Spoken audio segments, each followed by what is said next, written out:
बिस्मिल्लाहिर्रहमानिर्रहीम। आज का हमारा टॉपिक है method of reproduction in fungi, यानी फंजाई के अंदर रिप्रोडक्शन किस तरह होती है, फंजाई अपनी तादाद किस तरह बढ़ाते हैं। तो रिप्रोडक्शन के दो बड़े मेथड होते हैं, एक सेक्सुअल रिप्रोडक्शन और एक सेक्सुअल रिप्रोडक्शन। सेक्सुअल रिप्रोडक्शन ऐसे रिप्रोडक्शन जिसमें नर और मादा की तमीज हो, जैसे इंसान के अंदर मर्द और औरत की तमीज मौजूद है और दोनों मिलकर एक नया जानदार बनाते हैं। तो इंसान के अंदर कौन सी रिप्रोडक्शन है? सेक्सुअल। एसेक्सुअल कौन सी है? जिसके अंदर नर और मादा की तमीज मौजूद ना हो। जिस तरह हम घरों में सब्जियां उगाते हैं, भिंडी, तोरी, प्याज, उनमें हम नहीं बता सकते कि कौन सी नर है और कौन सी मादा सब्जी है, तो वो एसेक्सुअल रिप्रोडक्शन हो गई। तो फंजाई दोनों तरह से अपनी तादाद बढ़ाते हैं। एसेक्सुअल रिप्रोडक्शन के हम चार बड़े तरीके पढ़ चुके हैं। स्पोर्स के अंदर छोटे छोटे दाने बनते थे, ठीक है, और ऊपर एक कवरिंग होती थी जिसे हम स्पोरेंजिया का नाम दिया करते थे। कनेडिया भी स्पोर्स थे, लेकिन उनके ऊपर एक कवरिंग मौजूद नहीं थी। फ्रेगमेंटेशन कौन सी था? फ्रेगमेंटेशन एक ऐसा माल था जिसमें एक मिसिलियम दो से ज्यादा या दो टुकड़े में टूट जाता था और हर टुकड़ा नया जानदार बना देता था। बर्डिंग क्या थी? बर्डिंग से यीस्ट में हुआ करती थी। इसके यीस्ट के ऊपर एक छोटी सी बाड़ बनती थी, न्यूक्लियस डिवाइड होकर एक बाड़ के अंदर चला जाता, बाड़ अलग होकर पूरा जानदार बना देती थी। लेकिन हम स्पोर्स पढ़ने के दौरान हम ये देख चुके थे कि स्पोर्स दो तरह से बनते हैं, सेक्सुअली भी बनते हैं, एसेक्सुअली भी बनते हैं। एसेक्सुअल में तो हम स्पोर्स पढ़ चुके हैं, लेकिन सेक्सुअल स्पोर्स बहुत से मुख्तलिफ मेथड से बनते हैं। हम मुख्तलिफ मेथड के बनने की वजह से स्पोर्स की बुनियाद पे हम फंजाई को चार बड़े ग्रुप्स में तकसीम करते हैं। कौन कौन से हैं? ज़ाइगोमाइकोटा, एस्कोमाइकोटा, बेसिडियोमाइकोटा एंड एट्रोमाइकोटा। ये चार बड़े ग्रुप्स फंजाई के स्पोर्स बनने की वजह से, यानी स्पोर्स की बेस पे बनाए गए हैं, ठीक है। और स्पोर्स किस मेथड से बनते हैं? सेक्सुअल तरीके से, ठीक है, जिसमें नर और मादा की तमीज होगी। तो हम इन चार बड़े ग्रुप्स को अलग अलग स्टडी करेंगे और देखेंगे इसके किस तरीके से स्पोर्स बनते हैं। यानी ज़ाइगोमाइकोटा के स्पोर्स को ज़ाइगोस्पोर बोलते हैं, इसके एस्कोस्पोर्स, बेसिडियोस्पोर, डिट्रोस्पोर्स। तो हम इनमें कौन कौन सी चीजें स्टडी करेंगे? स्पोर्स स्टडी करेंगे। स्पोर्स में हम देखेंगे दोनों मेथड, यानी सेक्सुअली भी देखेंगे, एसेक्सुअल भी देखेंगे, और उसके अलावा इनमें हम हाइफी भी देख लेंगे थोड़ा बहुत, और इनकी एंड पे एग्जांपल्स भी पढ़ लेंगे, ठीक है। तो ये इनमें से कोई भी लॉन्ग क्वेश्चन पेपर में आ सकता है, इसलिए एक एक को हम स्टेप बाय स्टेप तफसील से स्टडी करते हैं। सबसे पहले आ गया ज़ाइगोमाइकोटा। ज़ाइगोमाइकोटा को हम कंजुगेटिंग फंजाई भी बोलते हैं। कंजुगेटिंग का क्या मतलब है? आपको पता है कंजुगेशन एक ऐसा अमल होता है जिसमें दो जानदार एक दूसरे के करीब आते हैं, एक दूसरे से मिलकर जेनेटिक मटेरियल एक्सचेंज करते हैं, इसे कंजुगेशन बोलते हैं। तो आपको पता है कि जो फंजाई है वो एक जगह से चलकर दूसरी जगह नहीं जा सकते, तो ये कंजुगेशन कैसे करते हैं? तो आइए हम देखते हैं किस तरह कंजुगेशन करते हैं। हम मिसाल पढ़ने लगे रेजोपास की, ठीक है। रेजोपास के सबसे पहले आपको मुख्तलिफ पास के नाम आने चाहिए। जो इसकी जड़ें हैं उन्हें हम रेजाइड बोलते हैं। रेजोपास की जड़ों को हम क्या बोलते हैं? रेजाइड। और इसकी जो टेनिया हैं, ये जो ब्रांचेज हैं, इन्हें हम हाइफी बोलते हैं। और ये जो छोटे छोटे बीज इसके बनते हैं उन्हें हम स्पोर्स बोलते हैं। और क्योंकि ये स्पोर्स ज़ाइगोमाइकोटा के स्पोर्स हैं, इसलिए हम इन्हें ज़ाइगोस्पोर्स भी बोलेंगे, ठीक है। और ये जो स्पोर्स जिसके अंदर बनते हैं थैली के अंदर, इसको मुकम्मल तौर पर हम स्पोरेंजिया का नाम देते हैं, ठीक हो गया। तो ये अपना रेजोपास कहीं उगा हुआ था, एक रेजोपास ये उगा हुआ था, एक रेजोपास ये उगा था। इसका हैफी बढ़ते बढ़ते इधर आ गया, इसका हैफी बढ़ते बढ़ते इधर आ गया, और दोनों हैफी एक दूसरे से मिल गए। एक दूसरे से मिलना को क्या कहते हैं? कंजुगेशन बोलते हैं। तो ये एक दूसरे से मिल गए, ठीक है। जब मिले तो हमने फर्ज कर लिया कि एक नर था, एक मादा था। मसलन इसे हम नर तस्वर कर लेते हैं, इसे मादा तस्वर कर लेते हैं। एक मेल गमीट्स समझ लें, एक फीमेल गमीट्स। तो ये क्या बन गए? हमारे पास गमीट्स बन गए। जब गमीट्स बन गए, ये दोनों गमीट्स यानी मेल और फीमेल, ये आपस में एक दूसरे से फ्यूज हो गए, इन्होंने ज़ाइगोट बना दिया। तो हम इसे क्या बोलेंगे? ज़ाइगोट। क्योंकि ये ज़ाइगोट स्पोर की वजह से बना है, इसलिए हम इन्हें ज़ाइगोस्पोर भी बोल सकते हैं। यानी वो ज़ाइगोट जो स्पोर से बना उसे ज़ाइगोस्पोर बोलते हैं। और ये ज़ाइगोट डॉर्मेंट है, कभी ये पड़ा रहेगा, जर्मिनेट नहीं करेगा, लेकिन जब इसे कंडीशन अच्छी मिल जाएगी, जब खुराक पानी मिल जाएगा, तो ये जर्मिनेट करेगा, और जर्मिनेट करके ये क्या बना देगा? दोबारा स्पोर्स नए बना देगा।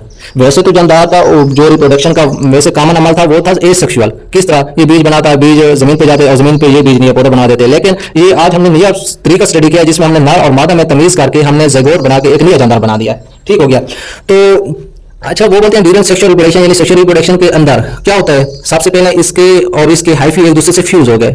जब हाइफी फ्यूज हो गए तो फिर क्या बन गया? ज़ाइगोट बन गया। और वो ज़ाइगोट जो आर्जी तौर पे बने, खाबीदा हो, यानी पड़ा रहे, ग्रोथ न करे। कब तक ग्रोथ ना करे? जब तक इसे कोई फेवरेबल कंडीशन ना मिले, और जिसके ऊपर एक थिक वाल हो, ठीक है, और ये रेजिस्टेंस स्ट्रक्चर हो, यानी अगर टेम्परेचर बढ़ जाए या कम हो जाए इस पर कोई असर ना पड़े, तो ऐसे स्पोर्स को हम ज़ाइगोस्पोर्स का नाम देते हैं, ठीक है। ज़ाइगोस्पोर्स की कौन सी कैरेक्टरिस्टिक्स हैं? टेम्परेरी, डॉर्मेंट, थिक वाल, रेजिस्टेंस स्ट्रक्चर, रेजिस्टेंस, ज़ाइगोट को हम ज़ाइगोस्पोर्स बोलते हैं, ठीक है। और ये ज़ाइगोस्पोर्स फिर जर्मिनेट करेगा, जर्मिनेट करके ये फिर स्पोर्स बना देगा, जिन्हें हम अप्लाइड स्पोर्स बोलते हैं, ठीक है। ये अप्लाइड स्पोर्स फिर जमीन पे जाके उगेंगे और नया मिसिलियम पैदा कर देंगे। इस तरह ये अपनी तादाद बढ़ाते हैं, ठीक हो गया। ये हो गया सेक्सुअल रिप्रोडक्शन। हमने स्पोर्स की सेक्सुअल रिप्रोडक्शन का अमल भी पढ़ लिया। एसेक्सुअल रिप्रोडक्शन किस तरह स्पोर्स बनते हैं वो हमने पहले भी पढ़ लिया था, ठीक हो गया।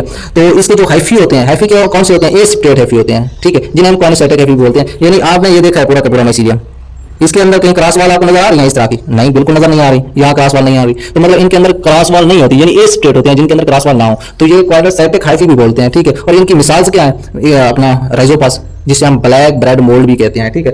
ये आपने मोल्ड्स का एक पूरा ग्रुप स्टडी करना है। मोल्ड्स होते हैं जो कलरफुल फंगस हो, ठीक है। ये ब्लैक कलर का जो अपना ब्रेड पे, यानी जो रोटी पे उगे काले रंग का, अगर आप रोटी कहीं रख देना तो वो ऐसा उसका कलर क्या होना लगता है? Black colour. तो वो जो ब्लैक कलर किसकी वजह से होता है? वो इस राइजोपास की वजह से होता है, इसलिए हम ब्लैक ब्रेड मोल्ड भी बोलते हैं, ठीक है। बाद में क्वेश्चन आ जाता है कि लाइफ साइकिल ऑफ राइजोपास, तो हमने ये डायग्राम बनानी होती है, ये राइजोपास का लाइफ साइकिल है, ठीक है। और साथ में ये भी थोड़ा सा वर्डिंग भी लिखनी होती है, ठीक है। ये हमारा ज़ाइगोमाइकोटा हो गया। अब हम पढ़ने लगे हैं एस्कोमाइकोटा। ठीक हो गया। एस्कोमाइकोटा को हम सैक्स फंजाई भी कहते हैं। ठीक है, सैक होती है थैली, सैक क्या होती है? थैली। ठीक है, इसको पढ़ने से पहले आप ये चंद तारुफ इसका पढ़ लें अपना। ये एस्कोमाइकोटा सबसे बड़ा ग्रुप है, लार्जेस्ट ग्रुप है। ठीक है, इसमें 60,000 स्पीशीज मौजूद हैं। ठीक है, इसके अंदर तकरीबन जितनी भी स्पीशीज है उसका 50% जो है वो लाइकन्स बनाते हैं। लाइकन्स क्या होता है वो आपको पता था कि दो जानदार एक दूसरे को फायदा पहुंचाते हैं। ठीक है, लाइकन्स के अंदर एक फंजाई होता है और दूसरा एलजी होता है। ठीक है, वो आप पहले पढ़ चुके हैं। अच्छा, उनमें से आधे तो लाइकन्स की सूरत में रहते हैं, लेकिन कुछ माइक्रोराइजल की सूरत में भी रहते हैं। माइक्रोराइजल भी एक दो जानदार के दरमियान एसोसिएशन है जिसमें एक फंजाई होता है और दूसरा पौधा होता है। ठीक है, दोनों में फायदा होता है। ठीक है, माइक्रोराइजल की मिसाल है मॉरल्स। ठीक है, और कुछ तो जमीन पे रहते हैं, टेरेस्ट्रियल यानी खुश्क जमीन पे रहते हैं, और कुछ ताजा पानी में भी मौजूद होते हैं। ठीक है, सबसे बड़ा ग्रुप है, 60,000 स्पीशीज पर मुश्तमिल है। तकरीबन आधी स्पीशीज लाइकन्स हैं, आधी नहीं बल्कि कुछ माइक्रोराइजल हैं, कुछ जमीन पे रहती हैं और कुछ ताजा पानी में रहती हैं। तो अब हम पढ़ने लगे इसके अंदर रिप्रोडक्शन। अगर हम सेक्सुअल रिप्रोडक्शन को देखें तो इसके अंदर हप्लाइड सेक्सुअल स्पोर्स बनते हैं, यानी 1N। ठीक है, हप्लाइड होते हैं जिनके अंदर नंबर ऑफ क्रोमोसोम सिंगल हो। ठीक है, और ये सेक्सुअल स्पोर्स बनते हैं जिनको हम एस्कोस्पोर्स का नाम देते हैं। ठीक है, ये एस्कोस्पोर्स एक सेक्स लाइक स्ट्रक्चर यानी एक थैली नुमा साथ में बनते हैं जिसे हम एस्कस बोलते हैं, और एस्कस के ऊपर एक मैक्रोस्कोपिक फ्रूटिंग बॉडी होता है जिसको हम एस्कोकार्प बोलते हैं। ये एस्कोस्पोर्स, एस्कस एंड एस्कोकार्प ये आपको ऐसे समझ नहीं आएगा। हम एक मिसाल लेते हैं आम की। आम के ऊपर पहले आपको पता है कि गिर होती है जिसे हम खाते हैं आम को। ठीक है, उसके अंदर गट्टा होता है, और गट्टे को जब हम तोड़े तो उसके अंदर दो कार्टिलेडन होती हैं जिनसे नया आम का पौधा उगता है। तो आप ऐसे समझ लें जो आम का हम हिस्सा खाते हैं, ठीक है, वो होता है फ्रूटिंग यानी फ्रूट से निकला है ना, फल। जो हिस्सा खाने वाला हो, फल हो, ठीक है, उसको हम एस्कोकार्प का नाम दे रहे हैं। ठीक है, और जो आम की गक्कड़ है जो सख्त होती है उसे हम नाम दे रहे हैं एस्कस का, यानी वो जो आम के अंदर एक छोटी सी गक्कड़ होती है अगर उसको हम देखें वो एस्कस। और उस गक्कड़ को जब हम मजीद तोड़ते हैं तो उसके अंदर जो दो कार्टिलेडन हमें मिलती हैं उसको हम नाम देते हैं एस्कोस्पोर। ये आम की ना जो मैंने आपको वैसे मिसाल दी है, लेकिन इसकी असल स्ट्रक्चर ये है। ये सबसे पहले ऊपर एक फ्रूटिंग लाइक बॉडी है। फ्रूटिंग बॉडी इसलिए बोलते हैं क्योंकि हम इसे खुराक के तौर पर खा भी सकते हैं। ठीक है, तो ये उसको हम नाम दे रहे हैं, इस पूरी की पूरी ऊपर जो थैली नुमा स्ट्रक्चर है इसको हम नाम दे रहे हैं एस्कोकार्प का। ठीक है, और एस्कोकार्प के अंदर ये जो स्ट्रक्चर्स हैं, ये स्ट्रक्चर्स इसको हम नाम दे रहे हैं एस्कस का।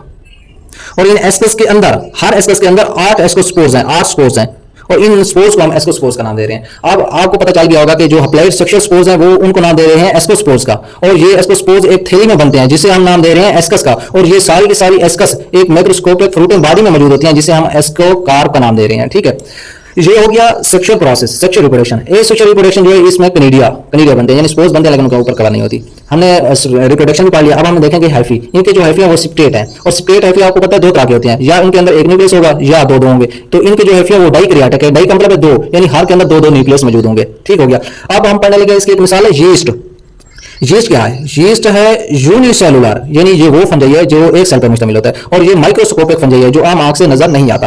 और ये तकरीबन जो बकिया 3 ग्रुप है, ज़ाइगोमाइकोटा, बेसिडोमाइकोटा, डिप्लोमाइकोटा, ये उनसे डिराइव किया गया, उनसे मिला के ये यीस्ट का ग्रुप इधर रखा गया है। अच्छा, इसकी रिप्रोडक्शन को अगर पढ़ें तो ए सेक्सुअल रिप्रोडक्शन है, आपको पता है सिर्फ और सिर्फ जो बर्डन का पास है वो यीस्ट के अंदर होता है। और अगर इसकी सेक्सुअल रिप्रोडक्शन पढ़ें तो आपको पता है ये 3 बड़े ग्रुप जो बाकी बेसिडोमाइकोटा, ज़ाइगोमाइकोटा, डिप्लोमाइकोटा से ये डिराइव किया गया है। तो फिर अगर एस्कोमाइकोटा से डिराइव किया गया होगा तो उसको हम एस्कोस्पोर्स बोलेंगे, बेसिडोमाइकोटा के ग्रुप से डिराइव किया गया होगा तो उसे हम बेसिडोस्पोर्स बोलेंगे। ठीक है, और यीस्ट की इंपॉर्टेंस ये है कि ये फर्मेंटेशन में मदद देता है, ग्लूकोज को तोड़ता है, ग्लूकोज को तोड़ के एथेनॉल एंड CO2 खारिज करता है। ठीक है, इसे हम फर्मेंटेशन का नाम देते हैं, इसलिए ये इकोनॉमिकली बहुत अहम है। ठीक है, यीस्ट का वैसे साइंटिफिक नेम जो है वो सैक्रोमाइसिस सेरिवेसियाई है। ठीक है, ये याद रखना है कि अपना यीस्ट का साइंटिफिक नेम क्या है, सैक्रोमाइसिस सेरिवेसियाई। ठीक हो गया।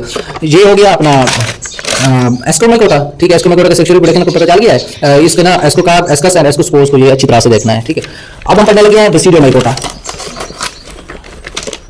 अच्छा, बेसिडोमाइकोटा को हम कलर फंजाई बोलते हैं। ठीक है, ये वो सबसे बड़ा ग्रुप था एस्कोमाइकोटा। बेसिडोमाइकोटा जो है ये सबसे बड़ा ग्रुप नहीं है, ये मोस्ट फेमिलियर है, यानी ये वो ग्रुप है जिसे हम अच्छी तरह से जानते हैं। ठीक है, ये अच्छा, कौन सी ऐसी चीजें हैं इसमें, कौन से ऐसे बंदे हैं जिन्हें हम अच्छी तरह से जानते हैं? एडिबल मशरूम्स हैं, जिन्हें खाने वाली सुरखंबियां। ठीक है, पॉकबॉल्स हैं, डिवास्टेटिंग प्लांट पैथोजेंस हैं, ये इसकी मिसालें हैं मुख्तलिफ, यानी डिवास्टेटिंग होते तबाह करने वाले, तब पौधों को तबाह करने वाले पैथोजेंस कौन कौन से हैं? रस्ट एंड स्मार्ट, ये 2 ऐसे पैथोजेंस हैं जो पौधों को तबाह करते हैं। ज्यादातर गंदम की फसल को तबाह करते हैं। गंदम को हम कभी कभी कहते हैं कि गंदम को रत्ती लगी हुई है, गंदम को काली लगी हुई है, गंदम को बीमारी लगी हुई है, तो वो इन रस्ट और स्मार्ट की वजह से होती है। ठीक हो गया। तो एक है ब्रैकेट फंजाई, ये मुख्य मिसालें हैं कौन कौन सी? Edible mushrooms, puffballs, rust, smuts, bracket या शेल्फ फंजाई, ये बेसिडोमाइकोटा की मुख्य मिसालें हैं। तो अब हम इसमें रिप्रोडक्शन का अमल पढ़ेंगे। अगर हम इसमें सेक्सुअल रिप्रोडक्शन को देखें तो अपना बल्कि सेक्सुअल रिप्रोडक्शन को देखें तो इसके अंदर हप्लाइड सेक्सुअल स्पोर्स बनते हैं और उन्हें हम बेसिडियो स्पोर्स का नाम देते हैं। लेकिन ये बेसिडियो स्पोर्स किसी स्ट्रक्चर के अंदर नहीं बनते। ठीक है, ये स्ट्रक्चर के ऊपर बनते हैं। ये देखो, ये किसी की चीज के अंदर नहीं है बल्कि ऊपर है। ठीक है, ये किसी स्ट्रक्चर, सेक्सुअल रिप्रोडक्टिव स्ट्रक्चर के ऊपर है और उस स्ट्रक्चर को हम बेसिडियम बोलते हैं। ठीक हो गया। तो जो इसकी सेक्सुअल रिप्रोडक्शन स्ट्रक्चर है जिसे हम बसीडियम को बोल रहे हैं, क्योंकि उसकी शेप जो है वो है कलब शेप, ठीक है, इसलिए हम इसे कलप फंजाई भी बोलते हैं, ठीक है। इसे हम कलप फंजाई क्यों बोलते हैं, क्योंकि इसकी सेक्सुअल रिप्रोडक्टिव जो स्ट्रक्चर है जिसे हम बसीडियम का नाम दे रहे हैं, उसकी शेप कलप शेप है, इसलिए हम इन्हें कलप फंजाई बोलते हैं। और इसके अंदर जो हैफी हैं वो सिप्टेट हैफी हैं, ठीक है, यानी इनके अंदर क्रॉस वाल्स होती हैं, समझ आ गई। और इनके अंदर क्रॉस वाल्स होते हैं तो क्या इनके अंदर एक न्यूक्लियस होता है या दो, कहीं एक होता है कहीं दो होते हैं, कहीं एक कहीं दो, यानी यूनिन्यूक्लियर भी हो सकते हैं, बाइन्यूक्लियर भी हो सकते हैं। और अब हम पढ़ने लगे हैं इनमें रास्ट और स्मार्ट क्या है, ठीक है। ये बहुत बहुत बहुत शार्प क्वेश्चन अहम है, ठीक है। रस्ट क्या है, rust are called so because of rusty spots on the host surface, यानी जिस होस्ट सरफेस को ये डिस्टर्ब करते हैं वहां पे ये रस्टी स्पॉट्स यानी रस्ट कलर के ये धब्बे छोड़ते हैं। और इस स्मार्ट को हम स्मार्ट क्यों कहते हैं, क्योंकि ये जिस होस्ट सरफेस पे जिस चीज पे ये उगेंगे वहां पे डस्टी यानी धूल की तरह के ये धब्बे छोड़ेंगे, ठीक है। तो ये जहां उगेंगे इनका कलर क्या होगा, ये ऑरेंज येलो यानी माल्टे के कलर के, और ये जो होंगे ब्लैक कलर के, ठीक है। और ये क्या अटैक करते हैं, ये तने और पत्तों पे अटैक करते हैं, ये दानों पे अटैक करते हैं, ठीक है। अगर हम गंदम को लें तो गंदम को जो रत्ती लगती है, ठीक है, वो रेड कलर की जो रत्ती लगती है वो इस राष्ट्र की वजह से होती है, ठीक है। और रत्ती कब लगती है, जब गंदम सिट्टा ना निकाले हुए हो, ठीक है। ये रत्ती लगती है सिर्फ पत्तों को, लेकिन जब गंदम को काली बीमारी लगती है जिससे गंदम के सिट्टे काले हो जाते हैं, वो डस्ट की वजह से होते हैं, ठीक हो गया, डस्टी स्पोर्स की वजह से होते हैं, स्मार्ट की वजह से, ठीक है। और इसके अंदर पिसीना स्पीशीज हैं, इसकी मिसाल स्टिलिगो, ये इसकी मिसालें होगी। अब हम पढ़ने लगे हैं जो स्मार्ट है इसका लाइफ साइकिल, ठीक है।